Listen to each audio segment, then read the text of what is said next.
Assalamualaikum warahmatullahi wabarakatuh. Salam. Halo semuanya, apa kabar sahabat Bawaslu dimanapun Anda berada. Kembali lagi bersama kita di podcast Bawaslu Ngobrol, podcast pengawasan terbaik se-Indonesia Raya. Karena kita sudah dapat penghargaan dari Bawaslu RI, jadi kita harus sebutkan Mantap kita sekali. podcast pengawasan terbaik di Indonesia Raya ini, yang kita fokus atau kita biasa berbincang soal topik-topik pengawasan pemilu dan demokrasi. Pada kesempatan podcast hari ini spesial sekali, kita kedatangan salah satu kepala prodi di Universitas Purwokerto. Beliau adalah Ibu Dr. Apik Anitasari Intan Saputri SHMH. Beliau adalah Kepala Prodi Hukum di Universitas Amikom Purwokerto. Selamat siang, Ibu. Siang, Mas Host yang luar biasa. Gimana kabarnya, Bu? Sehat? Alhamdulillah sehat-sehat. Iya. Alhamdulillah. Ini prodi hukum, prodi baru ya, Bu, ya, di Amikom Iya, ya? Oke, meskipun baru, kita sudah langsung cepat untuk MOU dengan Iya betul. prodi hukum, Sinergi kegiatan ya. ya, biar kita bisa kolaborasi terus sama Universitas Amikom dan prodi hukum. Oke, Bu, kita hari ini mau ngobrolin sesuatu yang menarik banget Oke. soal pemilu di era digital. Nah, pemilu di era digital ini kadang agak tricky karena ketika kita bermain di ruang digital itu, kita memang bisa berinovasi, tapi kadang kita ada ancaman pidana, Bu, karena ada Iya. undang-undang Betul, ITE betul. itu. Nah, jadi saya mau tanya ke Ibu soal seputar ini, Bu. Pertama gini, Bu. Bicara ruang digital hari ini, kita banyak banget dapat informasi, Ya. bahkan sampai overload informasi. Betul. Di satu sisi, bagi penyelenggaraan pemilu, banyak informasi itu membuka atau membuat transparansi penyelenggaraan pemilu. Ya. Orang jadi semakin tahu pemilu itu gimana, prosesnya seperti apa. Tapi di satu sisi juga banyak informasi-informasi yang malah ada kecenderungan ke hoax gitu, Ya. ataupun ke ujaran kebencian gitu kan. Jadi kita jadi bingung nih, Bu, informasi yang kredibel itu kayak gimana. Menurut pandangan Ibu, melihat fenomena ini gimana, Bu? Iya. Kalau kita lihat sekarang ya Mas, bagaimana kontradiksi transparansi digital. Kita sudah masuk kepada media di mana seluruh hal apapun itu menjadi transparan. Yeah. Gitu ya.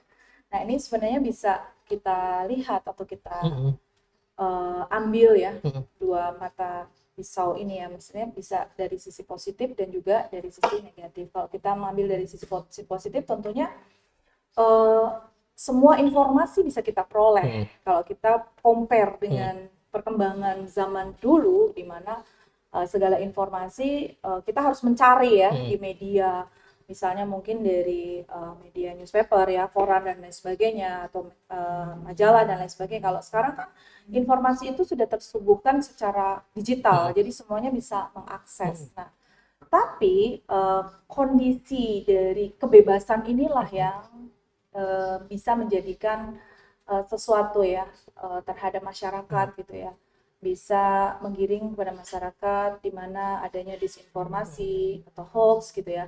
Terus kemudian juga banyak yang menyalahgunakan gitu ya dari media tersebut atau platform ini ya. Nah, ini kalau kita melihat bahwa teknologi menguntungkan bagi dunia saat ini ya. Akses semuanya dari seluruh dunia juga bisa kita peroleh, apalagi sekarang ya kita bisa memantau detik by detik misalnya pada proses pengawasan pemilu atau hal apapun lah ya. Ibaratnya itu kita bisa transparansi itu lebih terbuka, masyarakat bisa langsung mengakses informasi dengan sangat mudahnya melalui platform digital. Nah, tapi kebalikan dari itu kita juga bisa menjadi buah si malakama ya, bahwa transparansi ini bisa juga menjadi sesuatu hal yang menjerumuskan. Jadi opini masyarakat itu bisa digiring, kemudian hal-hal terkait dengan kalau kita sebut mens rea ya, atau niat jahat itu bisa masuk ke dalamnya. Jadi banyak sekali hoax-hoax yang nantinya juga akan bisa masyarakat bisa mengkonsumsi gitu ya, secara tanpa adanya penyaringan gitu ya, tanpa adanya pemilihan. Jadi preferensi masyarakat juga akan apa ya? Ya karena di media digital itu juga menggunakan sistem algoritma, tentunya preferensi masyarakat terhadap sesuatu atau konten tertentu itu akan terus-menerus disajikan. Gitu ya. Gitu. Oke.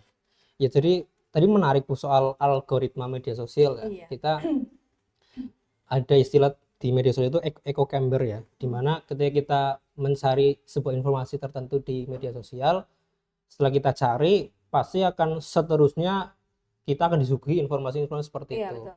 Nah, apalagi kalau di masa-masa tahapan pemilu ini bisa sangat krusial. Karena apa? Karena ketika kita semisal masing-masing kan pasti orang punya preferensi pilihan politiknya ya Bu ya. Ketika dia mencari apa mendukung paslon A misal, dia akan selalu disuguhi informasi berkaitan dengan informasi paslon A, dan mungkin akan muncul informasi keburukan di paslon B. Iya. Nah, apakah situasi seperti ini juga bisa membuat polarisasi yang lebih mengerucut di media sosial, Bu? Iya, tentu ya. Kalau kita melihat dari platform digital tentunya, ya sebuah polarisasi itu pasti akan terus mengikuti ya, di mana masyarakat atau kita misalnya menyukai ya, dengan menyukai terhadap salah satu paslon tertentu, ya pasti otomatis hal-hal yang terkait dengan paslon itu juga akan disuguhkan secara otomatis melalui polarisasi tersebut ya. Jadi kayak disebut sebagai algoritma itu ya. Nah, ini satu sisi informasi apabila kita bisa menyaring secara lebih baik ya, orang-orang bisa mengambil esensi dari suguhan informasi tersebut, ini bisa bagus gitu ya. Jadi mereka bisa memilih dari misalnya nih legal substance-nya atau substansi hukumnya, kemudian strukturnya, kemudian culture-nya atau budayanya dari masyarakat, mereka udah bisa mengolah. Tapi ini bisa menjadi berbahaya apabila terhadap masyarakat awam, ya, di mana algoritma itu akan terus-menerus. Nah, apabila dari sisi mungkin akun-akun resmi, pasti mereka akan mempunyai etika ya, etika di dalam digital. Nah, informasi yang mereka suguhkan pasti informasi yang kredibel, informasi yang berbasis data gitu ya. Argumentasi yang mereka lakukan juga pastinya otomatis argumentasi yang berbasis data atau factual basis. Nah, ada beberapa akun yang mungkin ya, yang bisa jadi dia menyebarkan ujaran-ujaran atau hasutan-hasutan tertentu. Nah, ini yang biasanya sangat berbahaya bagi masyarakat awam tentunya gitu ya. Nah, bagaimana akun-akun tersebut itu bisa menggiring ya opini masyarakat dalam ujaran kebencian misalnya seperti itu. Oke. Berarti kalau kita bahasanya berselancar di media sosial, kita harus punya filter sendiri ya Bu, untuk memilah-milah informasi mana yang baik untuk kita, mana yang kayak ini tidak pas nih, malah mengarah ke hoax atau kebencian. Itu kayaknya kita yang bisa memfilter sendiri ya Bu ya. Sebenarnya iya ya. Kalau misalnya kita melihat Bawaslu kan juga punya peran ya, punya peran. Kita di akademisi juga pastinya memiliki peran itu gitu ya. Bagaimana kita bisa mengedukasi masyarakat agar dia lebih bijak bermedia sosial misalnya seperti itu. Nah, tampaknya ini tidak bisa dilakukan oleh Bawaslu sendiri atau oleh akademisi ya, atau mungkin akun-akun yang pemerintah misalnya. Tapi ini juga harus memiliki sense dari masyarakat itu sendiri, di mana masyarakat itu bisa memilah informasi agar benar enggak. Terus bagaimana cara deteksi bahwa informasi itu adalah informasi hoax atau disinformasi, atau mungkin kita bisa sekarang banyak sekali perkembangan tentang deepfake ya. Jadi bisa saja muka kita menyampaikan informasi atau orasi-orasi gitu ya. Tapi ternyata itu bukan yang sebenarnya gitu kan. Teknologi digital sekarang kan luar biasa sekali ya. Dan itu disuguhkan hampir tanpa kita mencari, itu sudah disuguhkan secara bebasnya seperti itu. Nah, ini yang sangat berbahaya bagi masyarakat yang mohon maaf tidak teredukasi secara baik gitu. Balik ketambahan sekarang lebih masif konten-konten AI ya Bu ya. Iya, betul. Betul. Yang bisa merubah orang kemudian eh, beropini sendiri dan lain Iya. sebagainya ya. Nah, bicara soal tadi juga soal berselancar di media sosial di era digital ini kan sebenarnya kita punya aturan sendiri ya kalau Iya. kita bermain di ranah-ranah digital ya. Ada yang namanya Iya. Undang-Undang ITE. Mhm. Nah, apakah sampai hari ini kan sudah ada nih perubahan Undang-Undang ITE. Nah, perubahan ini apakah memperketat pengawasan kita bermedia sosial atau malah menjaga kebebasan berpendapat, menyampaikan Oh, informasi begitu? ya.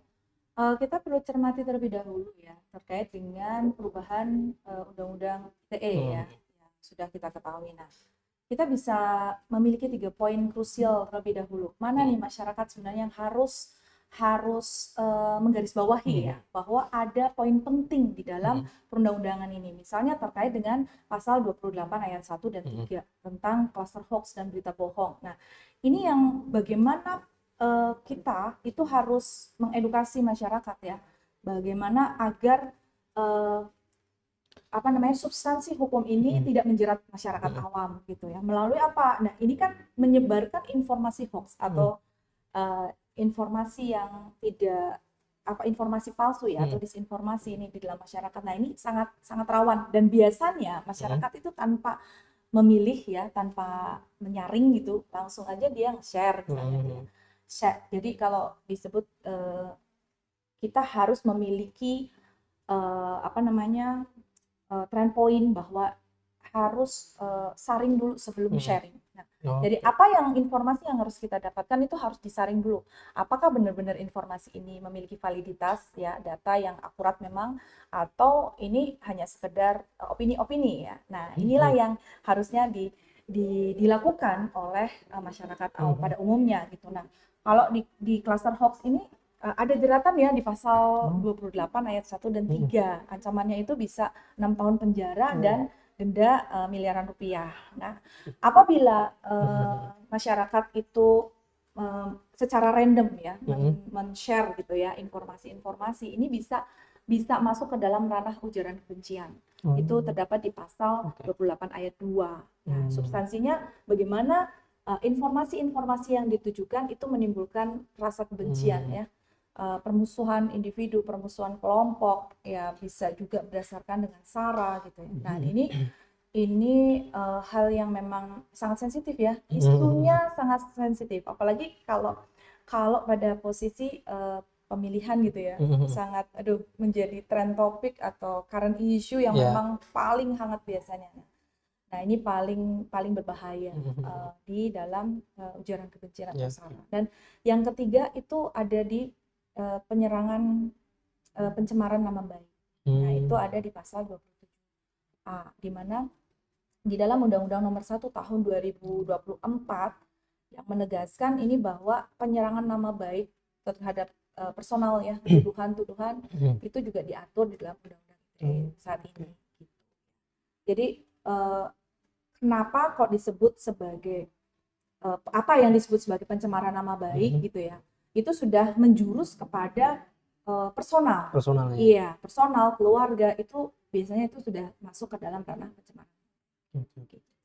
Oke, berarti ada 3 hal penting ya kalau kita mau bermain-main di media sosial. Ada hal penting yang harus diwaspadai. Yang diwaspadai. Pertama soal hoax dan berita bohong, kemudian ujaran kebencian dan pencemaran nama baik. Tapi memang menjadi sesuatu yang mungkin bagi masyarakat terlihat lumrah ya, ketika masa-masa pemilu orang suka dengan satu paslon karena dia mendukungnya begitu kan. Dia sering atau mudah untuk membagikan ya, men-share informasi berkaitan dengan pasangan paslon yang dia dukung ataupun paslon yang dia tidak dukung. Nah, biasanya muncul tuh infografis terkait dengan keburukannya atau apa. Sehingga orang menjadi gatel untuk share gitu atau retweet gitu ya.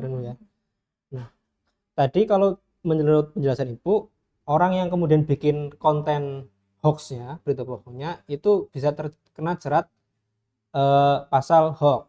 Nah, kalau orang yang nge-share itu bisa kena juga, Bu? Ya, kalau orang-orang jadi kedua sisi ini bisa terjerat. Kena juga ya? Jadi baik orang yang bikin maupun orang yang cuma share aja. Iya, betul sekali. Jadi kalau misalnya kita bisa melihat ya, di mana ada apa namanya, hoax itu kan masuk ya. Hoax itu kan bisa jadi si pembuat ya, kemudian si penyebar informasi. Itu ada di pasal 28. Nah, jeratannya itu ada di pasal 45 ya, Undang-Undang ITE. Nah, itu sudah tertuang ya di dalam undang-undang. Jadi saya ada juga sedikit catatan ya, di mana perbedaannya antara Undang-Undang ITE lama dan Undang-Undang ITE yang baru di Undang-Undang Nomor 1 Tahun 2024. Nah, di dalam pasal 27 di Undang-Undang lama ini hanya mendistribusikan, mentransmisikan dan juga membuat itu dapat diakses itu ya, terkait dengan pencemaran nama baik atau penghinaan. Namun di Undang-Undang ITE yang baru di pasal 27A dirumuskannya itu lebih spesifik ya. Jadi ini tidak hanya sengaja menyerang kehormatan dan nama baik seseorang ya, dengan menuduhkan sesuatu hal yang diketahui secara tidak benar. Jadi sudah ada secara spesifik penjurusan bahwa yang diserang adalah pribadi atau personal. Seperti itu. Berarti nggak ada pasal karet lagi, Bu ya? Kenapa? Nggak ada pasal karet kayak tadi kan di undang-undang sebelumnya agak karet ya? Iya, di undang-undang lama terkesan seperti pasal karet ya. Jadi kayak tidak ada spesifikasi yang mengatur tentang itu. Nah, kalau di pasal 28 ayat 3 itu ada aturan baru tentang bagaimana hoax ini diatur ya. Menyebarkan berita bohong yang sengaja memicu kerusuhan dan keonaran di masyarakat itu juga sudah terjerat di dalam pasal 28. Kemudian poin yang kedua tadi tentang ujaran kebencian itu ada juga di pasal 28 ayat 2, dipertegas menghasut, mengajak. Nah, ini yang paling bahaya nih. Biasanya masyarakat itu tidak memilah ya. Dia ikut aja terhadap satu konten, misalnya beritanya, videonya mungkin hanya berapa detik aja gitu ya, atau mungkin 30 detik misalnya, tapi isinya syarat dengan hasutan.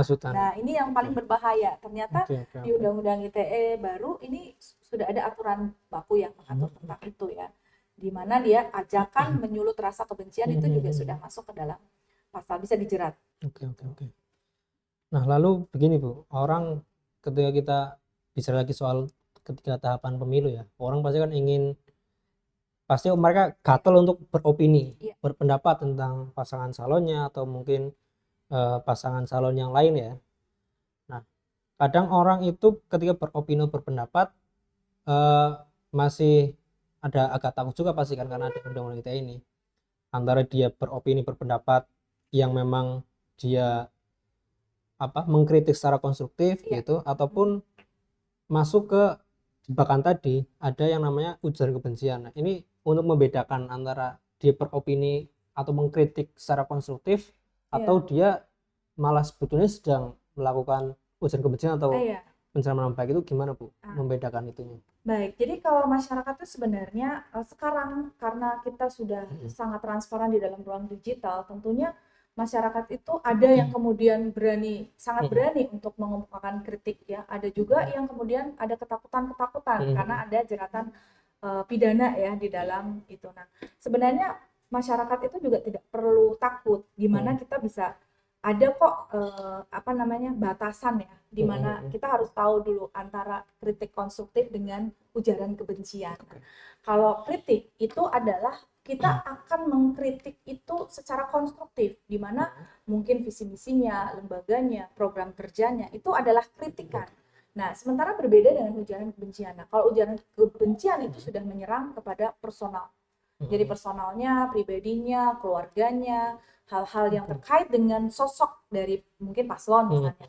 Nah, itu bisa masuk pada ranah itu ya, hasutan untuk ujaran kebencian terhadap salah satu paslon misalnya, seperti itu. Tapi kalau kritik konstruktif itu adalah bagaimana kita bisa mengkritik, karena itu berbasis data semuanya. Argumentasi dalam kritik itu tidak hanya asal bicara ya, apalagi menyampaikan opini-opini ya secara subjektif gitu ya. Tapi dalam kritik konstruktif itu adalah ada fakta, basis faktanya. Jadi ada data, argumentasinya itu juga berdasarkan dari basis data, semuanya itu validitasnya juga ada. Nah, itu yang bisa membedakan ya antara dua komponen ini. Memang ini sangat tipis ya. Orang-orang bisa menganggap ini kalau saya ngomong begini tuh gimana? Apakah ini akan masuk ke dalam? Nah, permasalahannya adalah sekarang kita akan sulit ya untuk menemukan bahwa basis data yang valid itu kita akan menjadi tertumpuk dengan informasi-informasi yang bisa saja informasi tersebut adalah hoax gitu ya.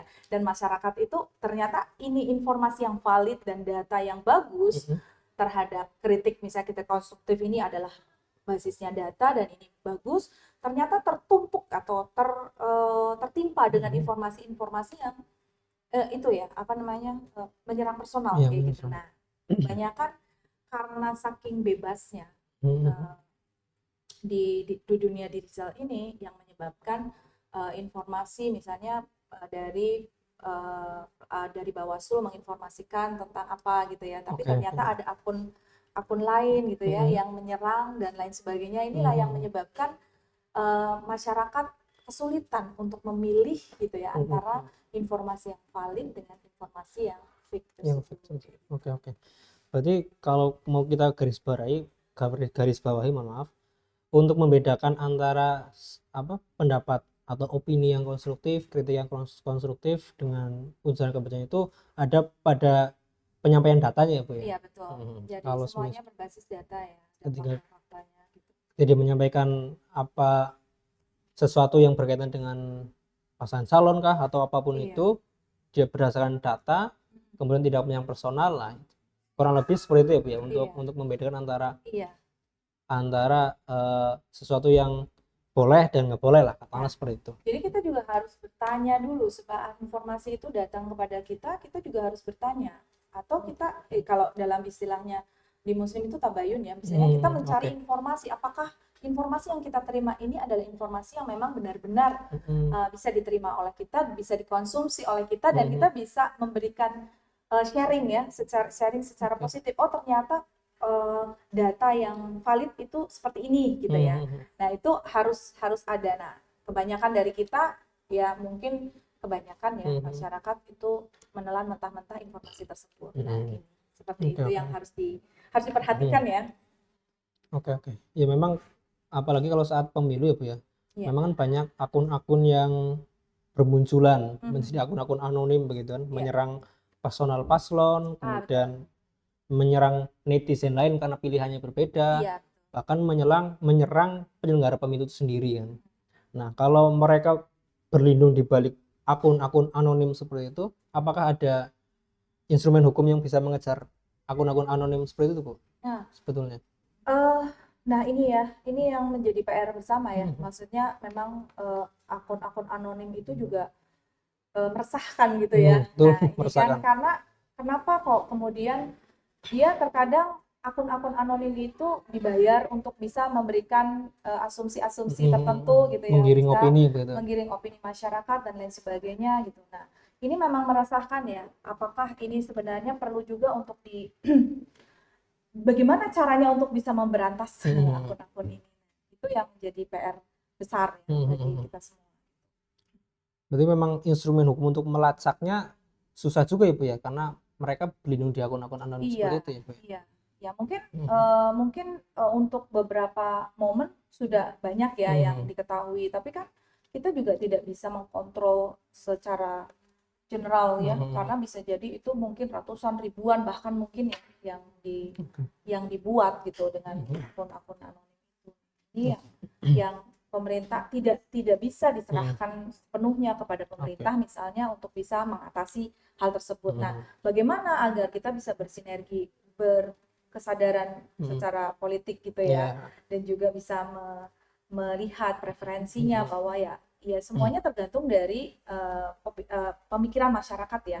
Bagaimana dia bisa menerima opini itu, bagaimana dia bisa memilah, bagaimana dia melakukan preferensi. Oh ternyata akun-akun yang seperti ini akun yang tidak bisa dipercaya validitasnya misalnya, kredibilitasnya dan lain sebagainya. Nah kita bisa memberikan edukasi kepada masyarakat, mungkin yang bisa dilakukan gitu ya.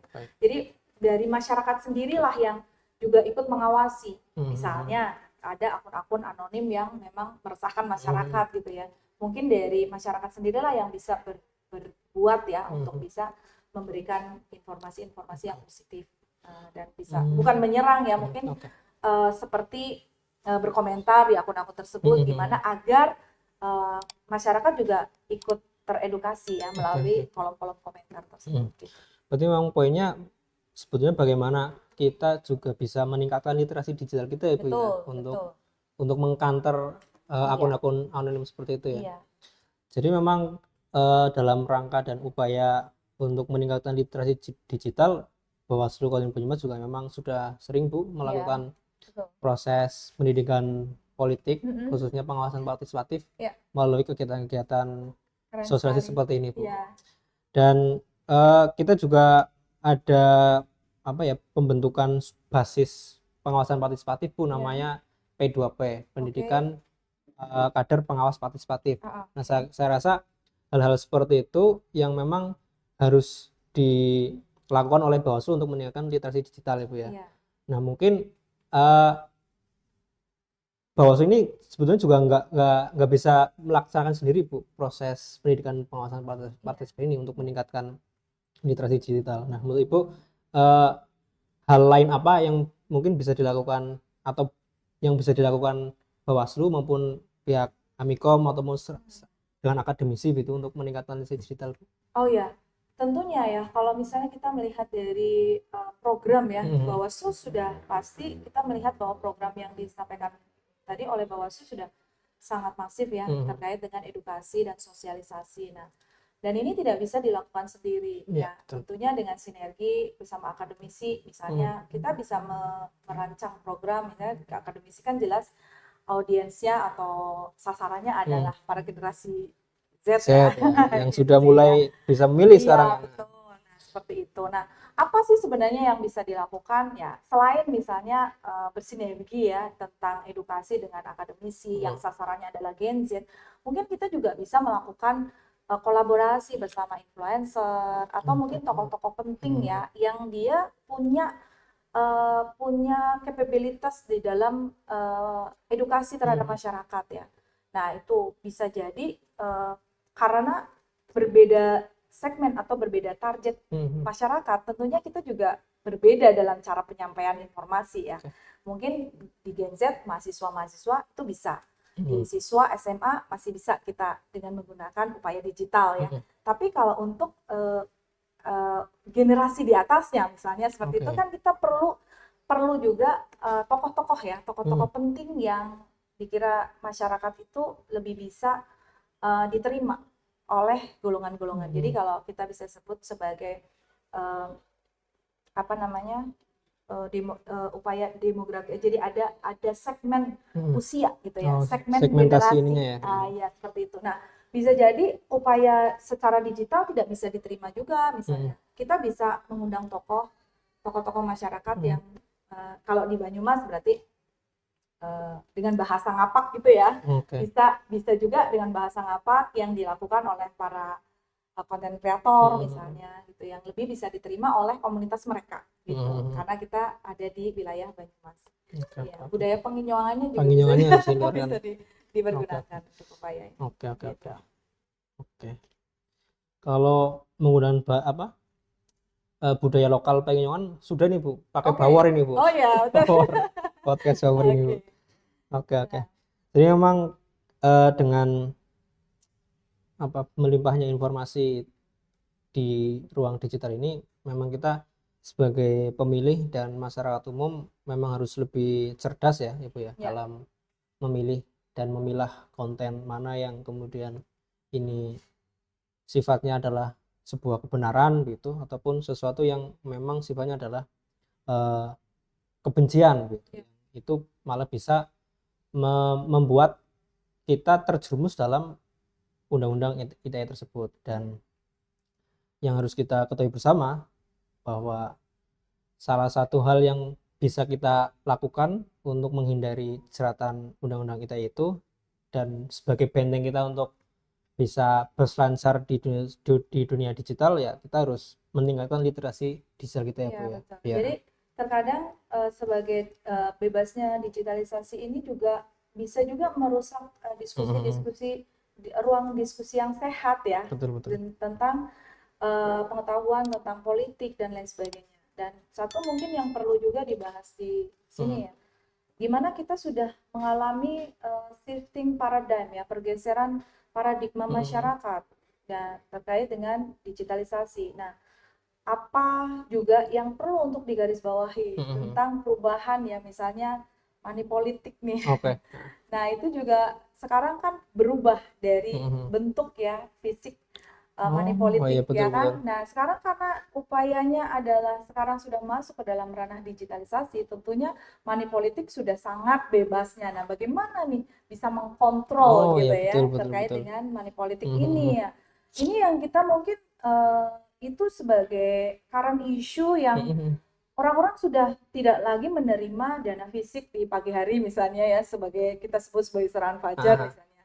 Tapi ini juga sudah meranah pada apa namanya fintech ya, financial Oke. teknologi gitu ya, di mana semua apa namanya e-money dan lain sebagainya sudah tersedia secara bebas ya. Itu bisa juga sebagai lahan juga bagi para pelaku di sini gitu ya, Betul betul betul. terkait dengan Ya itu jadi insight baru itu Bu, bahwa iya. money politik sekarang bukan lagi orang kemudian membagikan uang di pagi hari atau buat serangan Betul, fajar. iya. Bisa jadi kita tetap di rumah aja, tiba-tiba sudah ada transferan masuk ini dana Nah, clothing gitu iya ya. karena sekarang sudah ada migrasi ya atau Oke oke. ekosistem ekosistem digital ya. Jadi semuanya itu Oke oke. ya sudah sangat mudahnya. Nah, bagaimana pemerintah juga atau mungkin Bawaslu juga bisa Oke oke. bisa mengkontrol itu kan akan sangat kesulitan ya, Iya, betul kesulitan betul. di dalam apa namanya upaya pentransferan dan lain sebagainya ya, pengisian itu kan menurut saya udah Betul betul menjadi betul. hal yang PR besar gitu ya, gitu. Ya, saya kira ini juga menjadi salah satu masukan yang baik ya Bu ya. Iya, Bagaimana selama ini kan Bawaslu mengawasi bagaimana adanya praktik politik uang betul. yang sifatnya adalah bentuknya barang fisik Iya, kelihatan, iya. ada transaksi uang, kemudian ada pembagian eh, sembako Iya, begitu, itu kan betul. bisa dijerat. Nah, saya kira ini bisa jadi masukan yang penting ya Bu ya, Heeh. apalagi sekarang undang-undang pemilu masuk di prolegnas, mau ada perubahan, saya kira para pembuat kebijakan bisa Iya. bisa apa memasukkan poin-poin seperti ini ya Bu ya, Nah, ini untuk sangat-sangat mengatasi iya betul kan. Sekarang kalau kita melihat ekosistem kita sudah berubah ya. Sudah tidak lagi orang-orang itu bahkan setiap hari pun kita sudah tidak ada uang fisik ya. ya Semuanya pakainya kris menggunakan gitu. ya, electronic money ya. Nah, ini bisa jadi ini baru ya, metode baru Betul gitu. betul betul. Nah, sebagai kampanye kampanye perpolitikan Iya, ya. oke betul betul. Oke. Dan memang bicara di sisi lain ya, ngomongin ruang digital itu memang semua orang itu punya hak dan punya akses untuk dia menjadi ahli, menjadi pakar karena Iya. semua orang bisa berbicara, bisa berpendapat gitu. Iya. Nah, ini untuk memilah informasi orang yang dia memang kredibel atau orang yang nggak kredibel begitu Nah, Bu. ini agak sedikit sulit ya, apalagi zaman sekarang generasi Z itu lebih apatis ya terhadap hal-hal. Jadi mereka kepekaan terhadap proses ya tentang pemilu dan lain sebagainya. Mereka tidak punya kepekaan tersendiri bahwa pemilu itu adalah sesuatu yang menentukan nasib bangsa. Nah, terkadang di generasi sekarang ini mereka akan lebih kecenderungannya apa namanya skip ya, Iya, skip terhadap konten-konten yang ini. informasi yang, nah inilah kesulitannya gitu ya, dimana kita harus juga mengemas atau mengedukasi generasi ini dengan yang bisa diterima oleh mereka, misalnya konten-konten yang singkat karena mereka melihat first impression ya biasanya di dalam sebuah video.